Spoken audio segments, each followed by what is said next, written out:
हाँ तो बच्चों हमने हेनरीज लॉ खत्म कर दिया।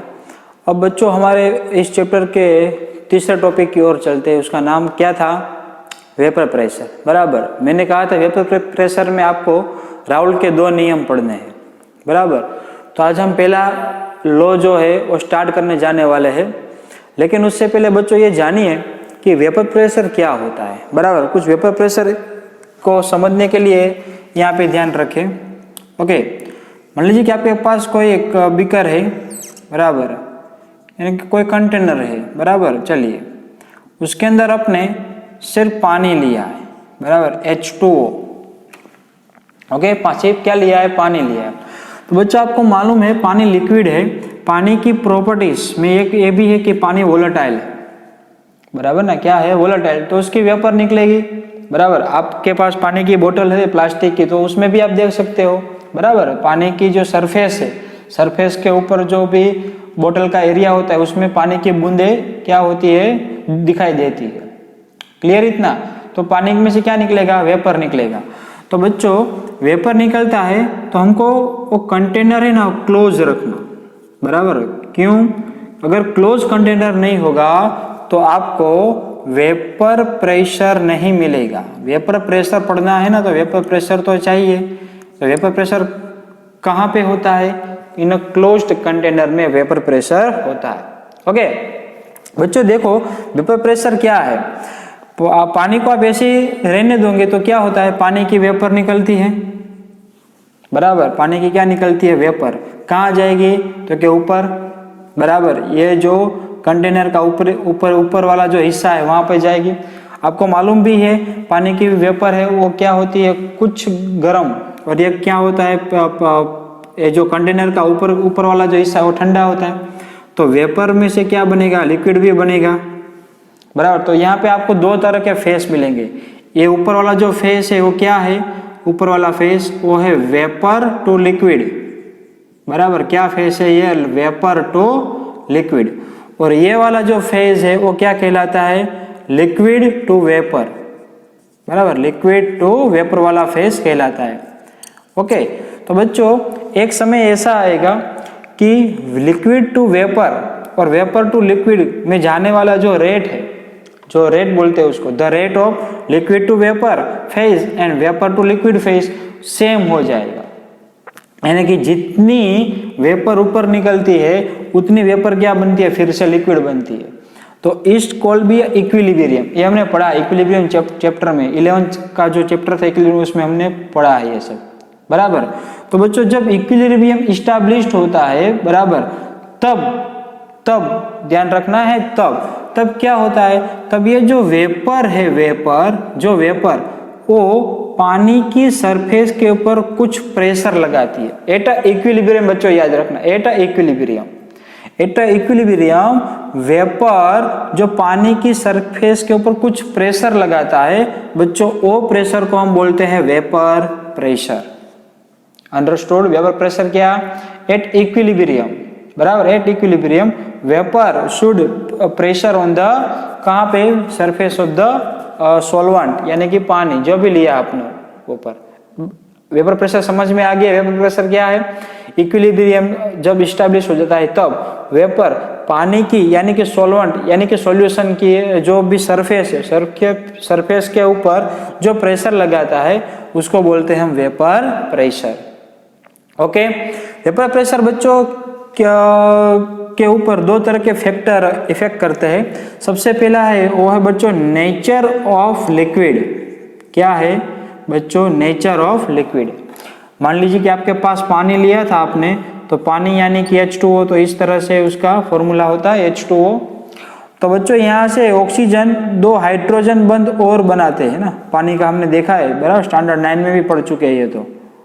क्लियर? H2O यहाँ से भी H2O वाला आता था इसमें, यानी कि यहाँ पे हाइड्रोजन बॉन्डिंग ज्यादा है। तो बच्चों हम बोलेंगे इसका फोर्स ऑफ इंटरमोलिक्यूलर एक्सट्रैक्शन, बराबर, वो क्या है? ज्यादा है।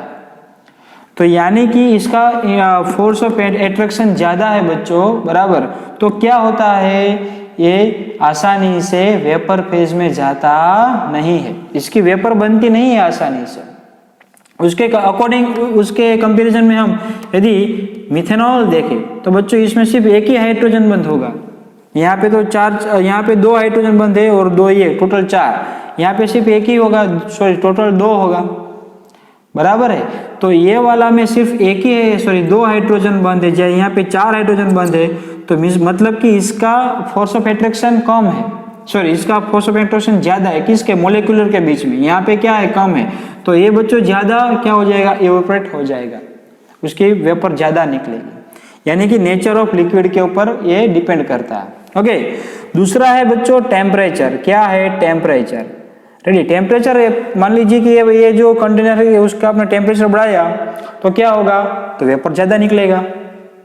वेपर ज्यादा निकलेगा बच्चों तो प्रेशर भी ज्यादा क्रिएट होगा, बराबर ना। तो टेम्परेचर इंक्रीज करेंगे आप तो वेपर प्रेशर क्या होता है, इंक्रीज होता है। टेम्परेचर डाउन तो वेपर प्रेशर डाउन, डिक्रीज, बराबर।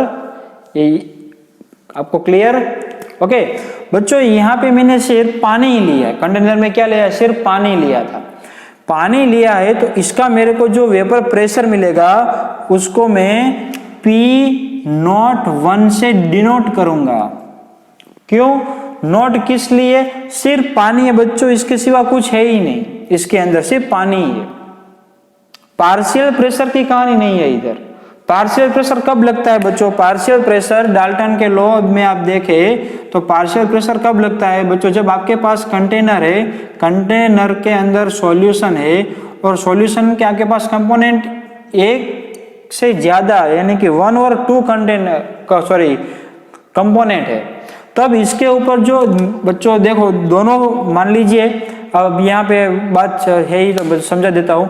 यहाँ पे 2 कंपोनेंट है, मान लीजिए ये भी लिक्विड है और ये भी लिक्विड है, तो बच्चों जो वेपर निकलेगी ना, वेपर, तो वेपर एक की नहीं निकलेगी, दोनों कंपोनेंट की निकलेगी।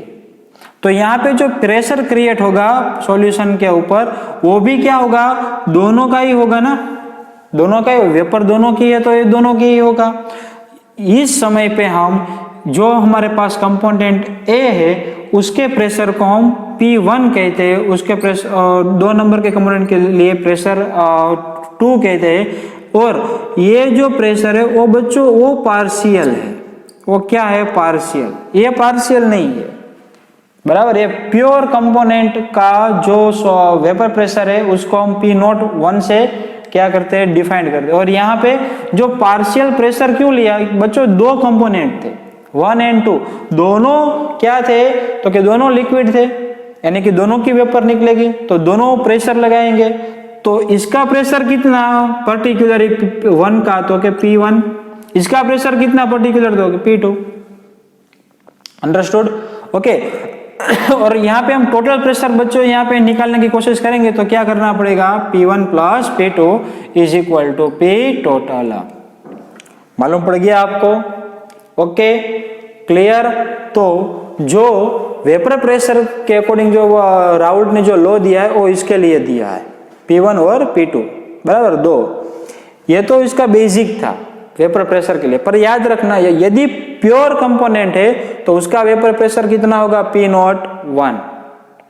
इसको पार्शियल नहीं बोलते, प्योर कंपोनेंट का प्रेशर बोलते हैं, बराबर। पार्शियल कब लगेगा, जब आपके पास 2 कंपोनेंट होंगे तब लगेगा। क्लियर इतना? ओके चलिए तो बच्चों अब हम पढ़ते हैं vapour pressure of liquid solution. देखा क्या है, लिक्विड सॉल्यूशन, दोनों लिक्विड है। ओके बच्चों, एक और यहाँ से क्या होती है, एक और कहानी बनती है।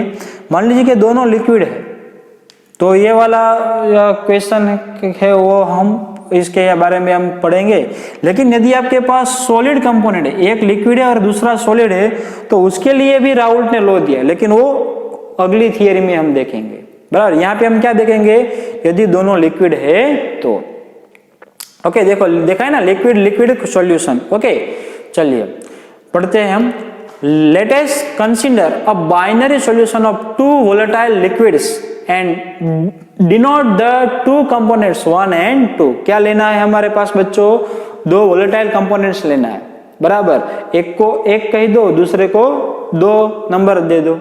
Okay when taken in a closed vessel both the components would evaporate and eventually an equilibrium would be established between vapor pressure and liquid phase। जो एक कहानी मैंने यहाँ बताई थी वो बच्चों सेम कहानी यहाँ होगी। एक क्लोज कंटेनर के अंदर हमको दो कंपोनेंट लेने हैं, वो भी क्या है, दोनों लिक्विड होने चाहिए, बराबर। तो क्या बोला है उसने, when taken in closed vessel both components would evaporate, दोनों की क्या निकलेगी, वेपर निकलेगी, and eventually an equilibrium would be established, बराबर। यहाँ पे भी इक्विलिब्रियम तो होगा ही, जितनी वेपर लिक्विड फेज में से वेपर फेज में जाएगी उतनी वेपर फेज में क्या आ जाएगी, लिक्विड फेज में आ जाएगी, बराबर। Between vapour phase and liquid phase दोनों के बीच में क्या होता है, इक्विलिब्रियम क्रिएट होता है। Let the total vapor pressure of at this stage be P total, बराबर। जो यहाँ पे टोटल प्रेशर होगा वो कितना होगा, P टोटल। देखो यहाँ पे बोला है P टोटल, बराबर। एंड P1 एंड P2 बच्चों क्या है, तो कि P1 and P2 is the partial pressure of the two components 1 and 2 respectively, बराबर। जो P1 एंड P2 यहाँ पे मैंने लिखा है, P1 एंड P2 क्या है, P1 and P2 partial pressure है, लिक्विड A का और लिक्विड B का। ओके बच्चों, यहाँ पे हम ये सब सोचेंगे नहीं कि यहाँ पे कौन सॉल्वेंट है कौन सॉल्यूट है, बराबर है, वो हमको अभी देखना नहीं, वो हम क्वेश्चन में आपको दिया, ये भी यह थियरी हम पढ़ेंगे, बराबर। P1 and P2 clear, okay. चलिए, these partial pressure are related to the mole fraction x1 and x2 of two components 1 and 2 respectively, बराबर। बच्चों तभी क्या है कि दो कंपोनेंट तो आपने लिए थे, दोनों लिक्विड थे, एक का पार्शियल प्रेशर था P1, दूसरे का पार्शियल प्रेशर था P2, लेकिन जो वन कंपोनेंट है उसके यदि मोल फ्रैक्शन x1 है, बराबर, और पार्शियल प्रेशर और जो लिक्विड 2 था उसका मोल फ्रैक्शन यदि x2 है, बराबर, of two components and 1 and 2 respectively. बच्चों ये हमेशा याद रखो कि ये जो x1 और x2 की जो बात कही है वो कहाँ पे कही है। बच्चों आपके पास दो तरह के यहाँ पे कंपोनेंट होंगे, एक जो अंदर डिसॉल्व हो चुका है, एक जो ऊपर वेपर के फेज में है। दो कंपोनेंट होंगे आपके पास, एक जो अंदर डिसॉल्व हो गया है, बराबर, उसके अकॉर्डिंग, एक जो डिसॉल्व यानी कि लिक्विड फॉर्म में है और यानी कि यहाँ पे जो वेपर फेज में है। तो बच्चों x1 डिनोट करता है जो लिक्विड है उसके अकॉर्डिंग, बराबर। सर एक क्यों बताया बच्चों, यहाँ पे एक और भी है, यहाँ पे एक और भी कंपोनेंट है ना, वो किसके फेज में, वेपर फेज में, उसके लिए हम आगे इस थियरी में पढ़ने वाले हैं। लेकिन जो x1 है वो मान लीजिए कि लिक्विड फेज में, क्या है, लिक्विड फेज में है, उसकी बात कर रहे हैं, क्लियर इधर, ओके। तो partial pressure P1 and P2 and mole fraction of x1 and x2, बराबर। तो चलिए तो आगे देखिए, the French chemist Francois Marie Raoult gave the quantitative relationship between them, okay. तो किसके बीच में, पार्शियल प्रेशर और मोल फ्रैक्शन के बीच में एक क्या दिया, रिलेशनशिप, लेकिन किस तरह से, quantitative relationship between them. The relation is known as the Raoult's law which states that, क्या कहा है उसने, राहुल भैया ने, देखो राहुल भैया ने कुछ कहा है, क्या कहा है, for a solution of volatile liquids the partial vapor pressure of each component of the solution is directly proportional to the mole fraction present in solution। फिर से एक बार मैं बोल रहा हूं, for a solution of volatile liquids the partial vapor pressure of each component of the solution is directly proportional to its mole fraction present in solution। Okay क्या कहते हैं बच्चों, इसकी कुछ जरूरत नहीं है, मैं इसको मिटा देता हूं, ओके। कुछ कहा है उसने, देखो क्या कहा है, देखो, for a solution of a volatile liquids the partial pressure of each component, partial pressure कितना था, एक का था P1, दूसरे का था P2, okay, is of the solution is directly proportional, directly proportional है, किसके अकॉर्डिंग प्रोपोर्शनल है, देखो लिखा है मोल फ्रैक्शन, मोल फ्रैक्शन यानी कि जो कंपोनेंट एक था उसका पार्शियल प्रेशर कितना है, क्योंकि उसके मोल फ्रैक्शन के डायरेक्टली प्रोपोर्शनल है। जो हमारे पास कंपोनेंट 2 था उसका पार्शियल प्रेशर था 2, तो ये पार्शियल प्रेशर किसके साथ का प्रोपोर्शनल में है, तो क्या मोल फ्रैक्शन है x2। बच्चों ये क्या कह रहे हैं, देखो आपके पास कंटेनर है, बराबर, ये कंटेनर आपने लिया है, कंटेनर के अंदर आपने सॉल्यूशन लिया हुआ है, सॉल्यूशन के अंदर आपके पास 2 कंपोनेंट है 1 + 2। यदि दोनों लिक्विड है, दोनों वोलेटाइल है, तो किसका प्रेशर ज्यादा, बराबर, मैं क्या बोला, किसका प्रेशर ज्यादा, तो एक सही देखो यहाँ पे तो दोनों प्रेशर लगाएंगे, बराबर, दोनों प्रेशर लगाएंगे, तो किसका प्रेशर ज्यादा है, प्रेशर 1 का कि प्रेशर 2 का, तो जिसकी वेपर ज्यादा उसका प्रेशर ज्यादा, बराबर है ना। जिसकी यहां से जितनी एक की या 2 की, दोनों के में से जो भी ज्यादा वेपर निकलता है उसकी प्रेशर क्या होगा, ज्यादा होगा। तो ज्यादा वेपर कब होगा, तो जब ज्यादा वेपर तब निकलेगा जब उसकी मात्रा ज्यादा होगी, बराबर ना। क्वांटिटी जो उसका क्या बोलते हैं, मात्रा, यस, मात्रा क्या होगी, ज्यादा होगी, बराबर। मान लीजिए कि ये एक आपके पास कम है, 2 नंबर का जो आपके पास कंपोनेंट वो ज्यादा है, तो स्वाभाविक है कि यही निकलेगा, बराबर ना, इसकी प्रेशर ज्यादा निकलेगी ना। तो यही बोला है कि जिसका ज्यादा हिस्सा होगा वो ज्यादा वेपर निकलेगा, तो जिसका ज्यादा हिस्सा है उसका मोल भी ज्यादा होगा, और यदि उसका मोल ज्यादा है तो उसका मोल फ्रैक्शन भी क्या निकलेगा, ज्यादा ही निकलेगा। तो यहाँ पे डायरेक्टली किया है कि पार्शियल प्रेशर क्या है, तो क्या मोल फ्रैक्शन के डायरेक्टली प्रोपोर्शनल है। ओके, यहाँ पे दिखा है P2 is directly proportional to x2। Okay, चलिए समझ में आ गया। जिसका मोल ज्यादा उसका प्रेशर ज्यादा, यानी कि जिसकी मात्रा ज्यादा, यहाँ पे 1 और 2 में से कौन ज्यादा मात्रा है, 1 या 2, तो जो भी है उसकी वेपर ज्यादा निकलेगी, दोनों लिक्विड है तो। ओके, तो जिसकी मात्रा ज्यादा तो उसका मोल भी ज्यादा, मोल फ्रैक्शन भी ज्यादा, तो उसका पार्शियल प्रेशर भी, देखो बच्चों ये पार्शियल प्रेशर है, पार्शियल प्रेशर भी क्या होगा, ज्यादा होगा। प्योर कंपोनेंट की बात नहीं है, प्योर कंपोनेंट में मिक्सिंग होता ही नहीं है, वो अकेला ही होता है। तो यहाँ पे हमने जो बात की है वो पार्शियल प्रेशर की बात की है बच्चों, पार्शियल प्रेशर, बराबर, partial vapour pressure. Partial vapour pressure किसका ज्यादा होगा, जिसके मोल फ्रैक्शन ज्यादा होंगे उसका। ओके, 10 फॉर कंपोनेंट 1, इसीलिए ये हमारे पास जो कंपोनेंट 1 है उसके लिए हम ऐसा लिख सकते हैं P1 is proportional to x1, यानी कि partial pressure component 1 is directly proportional to mole fraction component 1। Okay, और therefore P1 is equal to P01 into x1। तो बच्चों यहाँ पे सोचने वाली बात ये है कि सर यहाँ से डायरेक्टली ये क्यों आ गया P01, बराबर। चलिए तो उसके बारे में हम समझते हैं। देखो आपके पास बच्चों कोई कंटेनर है, बराबर, वो कंटेनर में मिक्सचर था ना। अब एक कंटेनर ले लो, एज्यूम करो आपके पास जो कंटेनर है वो कंटेनर में सिर्फ और सिर्फ कंपोनेंट 1 ही है, यानी कि ये प्योर है, बराबर ना, प्योर ही होगा ना, सिर्फ और सिर्फ क्या है, कंपोनेंट 1 ही लिया है। क्लियर, ये भी जितने टेम्परेचर पे है वही, मान लीजिए कि 298 केल्विन पे है, ये दोनों 298 केल्विन पे, ओके, दोनों उसी पे है।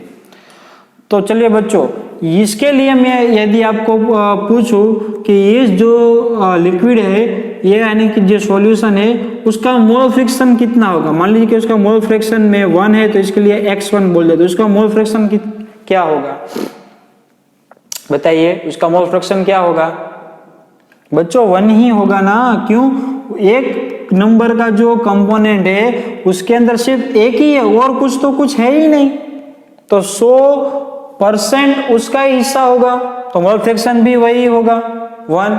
मोल फ्रैक्शन पूछ रहा हूं आपको, मोल फ्रैक्शन, ओके, मोल फ्रैक्शन कितना होगा, 1 ही होगा, बराबर। और इसका बच्चों जो यहाँ पे प्रेशर निकलता है, प्रेशर, बराबर, यानी कि जो वेपर निकलता है, और ये जो इक्विलिब्रियम के टाइम पे इसके ऊपर जो लिक्विड के ऊपर जो प्रेशर लगता है वो सिर्फ और सिर्फ कंपोनेंट 1 का ही होगा कि नहीं होगा ना। तो बच्चों इसका पार्शियल प्रेशर वो सिर्फ और सिर्फ क्या होगा, प्योर का जो प्रेशर है वही होगा। ओके, पार्शियल प्रेशर बोलो यानी कि प्योर बोलो तो दोनों सेम ही है, पार्शियल प्रेशर बोलो या प्योर कंपोनेंट का प्रेशर बोलो, कितना ही होगा, दोनों सेम ही तो होंगे, क्योंकि यहाँ पे सिर्फ 1 कंपोनेंट है। बराबर।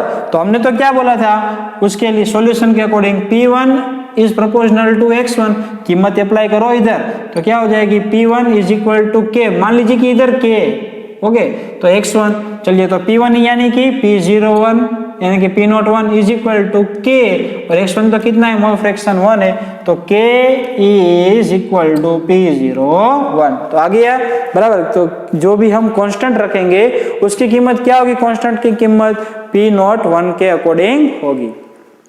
क्लियर इतना, P0 क्यों आता है मालूम पड़ गया उधर, ओके। एज्यूम कर रहे हो कि वो सिर्फ और सिर्फ सॉल्यूशन 1 ही है हमारे पास और कोई कंपोनेंट है ही नहीं, तो उसका पार्शियल प्रेशर है वो क्या हो जाएगा, pure partial pressure, sorry pure component का जो प्रेशर है वो उसमें ही कन्वर्ट हो जाएगा। Clear, okay. चलिए वैसे ही दो देखो यहाँ पे लिखा भी है, where P01 is the vapour pressure of the component at the same temperature. बच्चों सेम टेम्परेचर के ऊपर ये सॉल्यूशन जितने भी टेम्परेचर ऊपर है उसी टेम्परेचर पर कंपोनेंट ए होना चाहिए। क्लियर इतना, ओके। चलिए वैसे हम कंपोनेंट 2 के लिए लिख सकते हैं बराबर के P2 is proportional to X2, therefore P2 is equal to P0 to X2 बराबर। और P2 क्या है, एट द सेम टेम्परेचर क्या है, प्योर बराबर। P02 is a vapor pressure of pure component to at the same temperature बराबर, okay. तो यहाँ पे आपको समझ में आ गया हो गया। चलिए हम अब आगे देखते हैं थियरी में क्या है वो, देखो कुछ इस तरह से है कहानी आगे की। अकॉर्डिंग टू डाल्टन्स लॉ बराबर, अकॉर्डिंग टू डाल्टन्स लॉ, बच्चों में डाल्टन्स लॉ यहाँ भी आपको ये दिखाया था बराबर। कंपोनेंट आपके पास 2 कंपोनेंट है, उसका पार्शियल प्रेशर P1 और P2, दोनों का टोटल कितना होगा, तो ये टोटल करके जो हमको मिलेगा वो पार्शियल प्रेशर टोटल होगा, सॉरी P टोटल मिलेगा ना। तो डाल्टन भैया ने भी यही कहा है, देखो इधर उसका लॉ यूज करके हमने एक इक्वेशन क्रिएट करते हैं कुछ इस तरह से। Dalton law, total pressure is given as बराबर P total is equal to P1 plus X2। P1 की वैल्यू आगे बताई, देखो यहाँ पे भी है P1 की वैल्यू क्या है, P01 X1, यहाँ पे पुट करो P01 X1, P02 X2, okay. चलिए P01 X1, बच्चों X1 और X2 क्या है, मोल फ्रैक्शन बराबर ना, क्या X1 और X2 क्या है, मोल फ्रैक्शन। मोल फ्रैक्शन को आपको मालूम ही है, सॉल्यूशन के अंदर जितने भी कंपोनेंट है वो कंपोनेंट के टोटल मोल फ्रैक्शन हमेशा कितने होंगे, X1 is plus X2 is equal to 1। X1 की वैल्यू चाहिए तो मैं क्या करूंगा, X1 is equal to 1 minus X2 बराबर, 1 minus X2, X1 is equal to X2 उधर ऐसे ही रखा, ओके। फिर कैलकुलेशन किया बराबर, इसको अंदर जाने दिया तो इस तरह से कुछ फॉर्मूला बनता है, इसको आगे लिया इसको पीछे किया, X2 कॉमन निकाला तो P02 माइनस P01, ये फॉर्मूला हमको मिल गया। किसका मिल गया, P टोटल का। बच्चों यहाँ पे सिर्फ ऐसा नहीं है कि आप मोल फ्रैक्शन 1 की ही वैल्यू आप रख सकते, ऐसा नहीं है। इसको दूसरा पार्ट आप खुद से ट्राई करना बराबर। मान लीजिए कि आप X2 is equal to 1 minus X1 आप लिखते हैं तो यहाँ पे इतना फेरफार करना है बराबर, ये तो ऐसे ही रखना है P01 X1 plus P02 X2 है, तो X2 के लिए अकॉर्डिंग हम क्या लिखेंगे, इधर X2 के लिए 1 माइनस X2 लिखेंगे। तो आंसर क्या आता है मेरे को नीचे कमेंट बॉक्स में कमेंट करके बताना है, ओके। समझ में आ गया इतना, चलिए। Following conclusion can be drawn the from equation, equation के अकॉर्डिंग हमको क्या क्या कंक्लूजन मिलता है। सबसे पहला conclusion, total pressure over the solution can be related to the mole fraction of any one component. बच्चों ये जो इक्वेशन हमको मिला वो किसका था, P टोटल का था कि नहीं बराबर, P टोटल का था ना। तो ये इक्वेशन में आप देखिए कि कुल प्रेशर है वो सिर्फ और सिर्फ एक ही कंपोनेंट के मोल फ्रैक्शन के ऊपर क्या रखते हैं, आधार रखता है बराबर ना, उसके ऊपर ही डिपेंडेंट है। Only any one component can be related to the mole fraction of any one component. Clear इतना। टोटल प्रेशर दो के आपको टोटल प्रेशर निकालना है तो दो का नहीं चाहिए मोल फ्रैक्शन, कोई भी एक आपको मिल जाएगा तो भी चलेगा। ओके, आगे दूसरा conclusion, total vapour pressure over the solution various linear with the mole fraction of component 2। ये आपको देखो तो बच्चों ये वाला जो टर्म है P01 minus P01 sorry P02 minus P01, ये क्या होगा कांस्टेंट, क्योंकि ये कांस्टेंट होता है। ये तो क्या है प्योर कंपोनेंट 2 का वेपर प्रेशर है, ये भी प्योर कंपोनेंट 1 का वेपर प्रेशर है, उसकी वैल्यू क्या होगी कांस्टेंट होगी। तो ये वो टर्म कांस्टेंट, ये टर्म पिंक कांस्टेंट, तो हम बोल सकते हैं P0 total is directly proportional to x2। बराबर, यहाँ पे जो यहाँ पे भी आपको दिया, मैं ये जो ग्राफ समझाऊंगा प्लॉट उसमें आपको ये भी मालूम पड़ेगा। रेडी, या आप देख सकते हो, देखो x2 इस तरह से जाओ तो बढ़ता है, यानी कि P टोटल भी देखो उसके साथ बढ़ता है, दिखता है यहाँ से x2 यहाँ से यहाँ बढ़ता है। देखो सॉरी यहाँ पे गलती है, x2 0 यहाँ क्या आ जाएगा x2 is equal to 1, x2 0 से 1 हुआ तो टोटल भी देखो बढ़ता है। ये टोटल का ग्राफ है, टोटल की जो लाइन है उसके अकॉर्डिंग ये ग्राफ दिया है। ओके, तो यहाँ पे लिखा है कि linear with the mole fraction of component 2, यदि कंपोनेंट 2 का जो कंपोजिशन है वो बढ़ता है तो टोटल प्रेशर भी बढ़ेगा, हम ऐसे बोल सकते हैं। तो सर एक के अकॉर्डिंग क्या है, तो बच्चों एक ऐसा कंपोनेंट है कि उसकी मात्रा बढ़ाएंगे, बराबर, तो वो बढ़ेगा कि कम होगा, तो उसको यहाँ से क्या करते हैं डिफाइन करते हैं। देखो यदि ये इक्वेशन में ये वाला टर्म है वो ज्यादा आता है तो ये बढ़ेगा, और ये वाला टर्म जो कम आता है तो ये क्या होगा कम होगा। इसके लिए एक के ऊपर डिपेंड तो हम कुछ कह नहीं सकते प्रॉपर, बराबर, depending on the vapour pressure of the pure component 1 and 2 total pressure over the solution decrease or increase of the mole fraction of component 1। Component 1 का यदि हम मोल फ्रैक्शन बढ़ाते हैं, बराबर, तो total pressure, total vapour pressure of solution क्या होगा, increase होगा या क्या होगा डिक्रीज होगा। ओके, क्लियर इतना, बराबर है। चलिए, a plot of P1 or P2 versus the mole fraction x1 and x2 for a solution gives a linear plot as shown in the figure। बच्चों यहाँ पे एक फिगर में आपको प्लॉट दिया है, प्लॉट ध्यान से समझो, बहुत ही अच्छा प्लॉट है, ध्यान से समझना। एमसीक्यू में भी ये प्लॉट पूछा जाता है, इसके बेस ऊपर एमसीक्यू भी निकलते हैं, तो ध्यान से समझ लो क्या है। बराबर, मेरे पास कंटेनर में देखना, कंटेनर में कितने सॉल्यूशन थे, 2, 1 और 2, लेकिन हम एज्यूम करते हैं कि मेरे पास कंपोनेंट सिर्फ और सिर्फ 1 ही है कंटेनर में, बराबर। तो कंटेनर में 1 होगा तो बच्चों मोल फ्रैक्शन 1 होगा, किसका, कंपोनेंट 1 का, क्योंकि कंपोनेंट 2 है ही नहीं।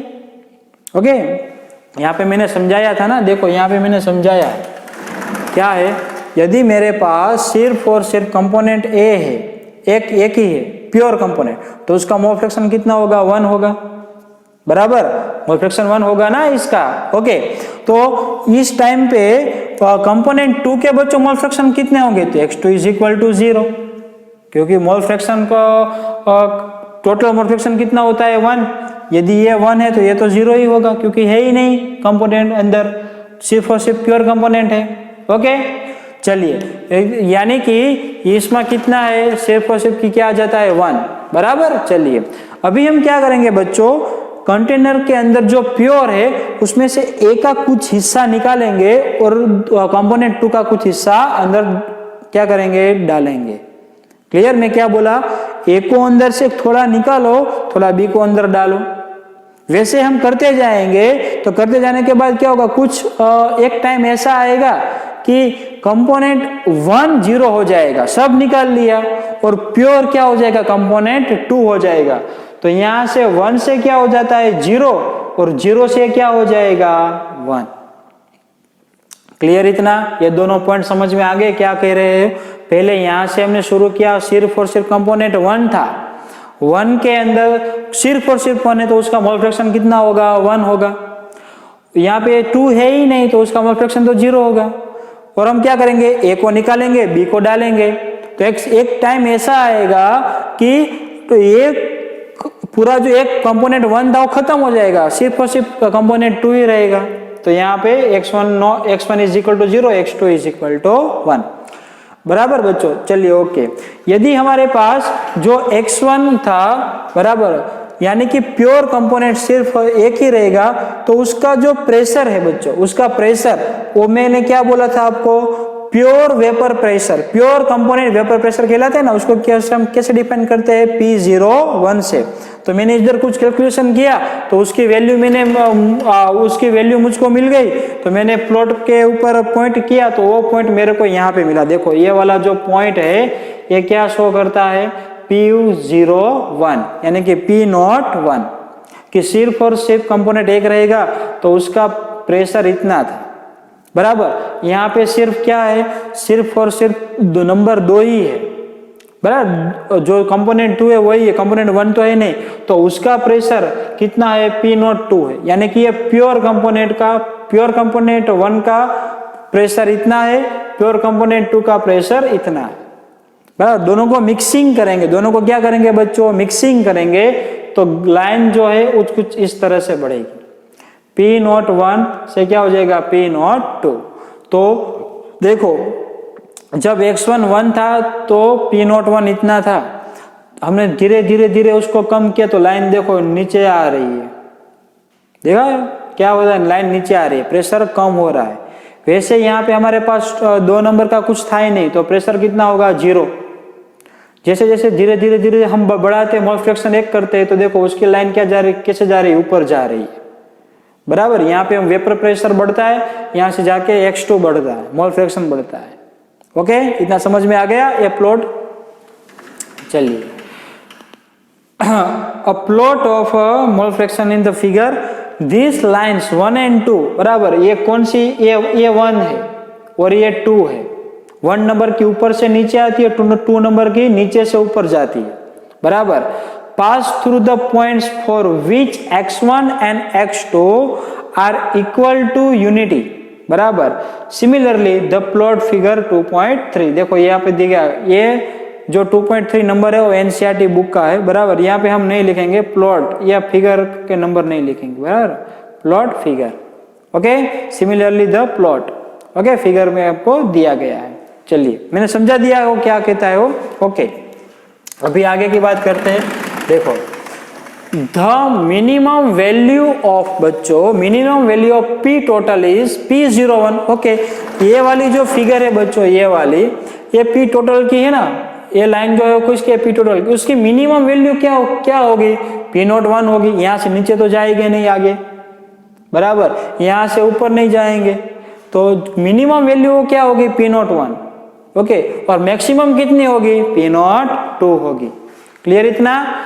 चलिए, okay, maximum value is P02 assuming that component 1 is less volatile than component 2। बच्चों ये वाली जो लाइन है वो IMP है। यहाँ पे हमने एज्यूम किया है, क्या एज्यूम किया है कि मान लीजिए आपके पास 2 कंपोनेंट थे 1 और 2, उसके अंदर जो कंपोनेंट 1 है वो लेस वोलेटाइल है।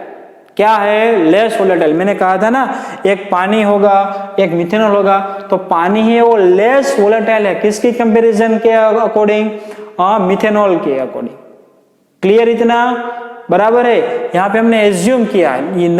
यदि क्या होता है, देखो बच्चों, ये एज्यूम नहीं करते हैं तो यहाँ पे प्लॉट में हमको कुछ समझ में आता ही नहीं, P1 क्या है, P2 क्या है। बराबर, यदि हम उल्टा कर दे तो P02 इधर आ जाएगा, P01 इधर चला जाएगा। यदि हम ऐसा करते हैं तो बराबर ना, मान लीजिए कि P1 ज्यादा है तो P1 ऊपर आएगा, P2 नीचे आएगा। क्लियर इतना। बराबर, P1 ज्यादा होगा, P2 इतना होगा, तो क्या होगा, दोनों को मिलाने से टोटल प्रेशर क्या होगा, बढ़ जाए, सॉरी कम होगा। समझ में आता है। ओके, चलिए आगे। तो बच्चों अभी यहां से डाल्टन लॉस आता है। देखो, the composition of vapour pressure in equilibrium with the solution is determined by the partial pressure of the components. बच्चों देखो बहुत ही यहाँ पे बच्चे ज्यादा गलती कर दे, थोड़ा समझो ये क्या कह रहा है। हमने जो ये फॉर्मूला डिराइव किया, जो राउल्ट का लॉ है बच्चों, वो लॉ और ये डाल्टन का लॉ दोनों अलग अलग है। देखिए दोनों को मिक्स मत कीजिए। मान लीजिए कि एक कंटेनर के अंदर आपने सॉल्यूशन लिया है, तो राउल्ट भैया ने क्या कहा, राउल्ट भैया ने ये कहा कि P1 is proportional to X1। यदि आपके पास कंपोनेंट 1 और 2 इसके अंदर है तो दोनों की प्रेशर निकलेगी, दोनों का वेपर प्रेशर भी क्रिएट होगा। P2 इज प्रोपोर्शनल टू क्या होगा, X2 होगा, बराबर है। तो डाल्टन भैया ने क्या, सॉरी राउल्ट भैया ने क्या कहा, जितनी ज्यादा प्रेशर बराबर उतना जितना ज्यादा उसका मोल होगा उतनी ज्यादा उसका पार्शियल प्रेशर होगा। लेकिन बच्चों वो लिक्विड फॉर्म में की है, और डाल्टन ने जो हमको लॉ दिया है, वो डाल्टन में अगर यदि आपके पास सॉल्यूशन है बराबर, यहाँ पे 1 और 2, तो डाल्टन भैया ने ऐसा ही कहा है Y1 is proportional to X1, ऐसा कहा है। लेकिन बच्चों ये यहाँ पे इसने यहाँ पे इसने क्या किया था, P1, ओके, तो राउल्ट भैया ने X1 यहाँ पे लिया हुआ है और डाल्टन भैया ने Y1, तो ये क्या कहानी। तो बच्चों ये कहानी कुछ इस तरह से कि मैंने बोला था आपके पास जो लिक्विड है वो दो तरह के होंगे आपके पास, क्या से, एक लिक्विड फॉर्म में हो गया और एक जो ऊपर वेपर फेज में होगा वो भी होगा। तो राउल्ट ने जो लॉ दिया है वो लिक्विड के मोल कितने उसके अकॉर्डिंग दिया है, और जो डाल्टन भैया ने जो लॉ दिया है वो वेपर में कितने मोल है उसके अकॉर्डिंग दिया है। देखो यहाँ पे लिखा है द कंपोजिशन ऑफ वेपर, देखा composition of vapour in equilibrium, जब इक्विलिब्रियम है with the solution is determined by the partial pressure of the components, बराबर। यहाँ इसका आप कंपोजिशन निकालना चाहते हो तो डाल्टन का लॉ का यूज करना पड़ेगा, और लिक्विड का में आपको सोचना चाहते हो पार्शियल प्रेशर निकालना तो राउल्ट भैया का यूज करना पड़ेगा। क्लियर, इतना राउल्ट भैया का लॉ है वो यूज करना पड़ेगा। Clear, okay. यहाँ भी देखो लिखा है if Y1 and Y2 are the mole fraction of the components 1 and 2 respectively in vapor phase then using Dalton's law, बराबर बच्चों ध्यान से देखो यहाँ पे लिखा है in the vapor phase, vapour phase के अकॉर्डिंग जो आपके पास कंपोनेंट 1 और 2 है उसके मोल फ्रैक्शन Y1 और Y2 लेने, वेपर फेज में Y1 और Y2 लेने, तो हम क्या बनेगा। तो बच्चों 11 साइंस में हम डाल्टन लॉ पढ़ गए, उसमें भाई ने बोला था, क्या बोला था डाल्टन भाई ने, पार्शियल प्रेशर, बराबर, partial pressure is equal to क्या है, mole fraction, okay, mole fraction into क्या लिखा है याद करो, टोटल प्रेशर, मालूम है टोटल प्रेशर, बराबर, टोटल प्रेशर। तो बच्चों यहाँ पे हमने सिर्फ यही लिखा है कि partial pressure of one component 1 is equal to vapour phase में उसके मोल फ्रैक्शन कितने हैं, तो क्या Y1 into P total. Component 2 के लिए आप पार्शियल प्रेशर निकालना चाहते हैं तो P2 is equal to Y2 into P total. In general हम क्या लिखेंगे, Pi is equal to Yi into P total. ये मैंने यहाँ पे लिखा है, जनरल फॉर्मूला यहाँ लिख दिया है, partial pressure is equal to mole fraction into P total. Okay, तो बच्चों यहाँ पे राउल्ट्स लॉ का जो राउल्ट्स लॉ खत्म होता है।